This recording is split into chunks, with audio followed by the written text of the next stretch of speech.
কালকে রাত্রেবেলা আমাদের বাড়িতে মাটি ফেলা হয়েছে, আর এই যে দেখো এখন আমি এই মাটি তুলছি। আসলে যখন মাটিটি ফেলেছিল ঠিক সেই সময় ঝড় উঠেছিল কালকে, তো তখন কি করব, মাটি তুলবো নাকি ঘরের পরিস্থিতি যা সেগুলো ঠেকাবো। তোমরা তো দেখতেই পারছো আমাদের ঘরের পরিস্থিতি কি। আর এদিক সেদিকে খুব পরিমাণে টিন উঠছিল আর কি, যেহেতু হাওয়া দিচ্ছিল, তো সেই কারণে তখন আর কাজটা করা হয়নি। এখন করছিলাম তো কিছু মাটি তোলার পরে মা একটু খেতে ডাকলো, দেখলাম রুটি করেছে আর সাথে মিষ্টি দিয়েছে একটা, আমার তো খুব ফেভারিট খাবার। তো রুটি খাওয়ার পরে আবারও কাজ করতে হবে, তোমাদেরকে দেখাবো আজকে কতদূর কাজ করলাম।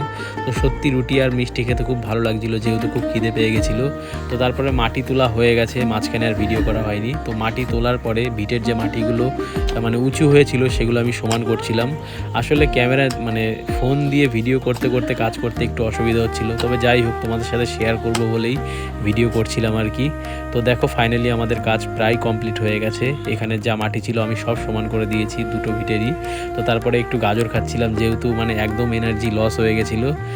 তো কাজ কমপ্লিট হয়ে যাওয়ার পরে মা ভাত খেতে ডাকছিল, তো দেখলাম অনেক কিছু রান্না করেছে, নিরামিষ ডাল, তার মধ্যে কত কিছু দিয়েছে দেখো। আমার তো এরকম খাবার খুব ভালো লাগে। তো ছোট একটা ভিডিও ছিল, তোমাদের সাথে শেয়ার করলাম। ভালো লাগলে একটা লাইক করো। দেখা হচ্ছে পরে।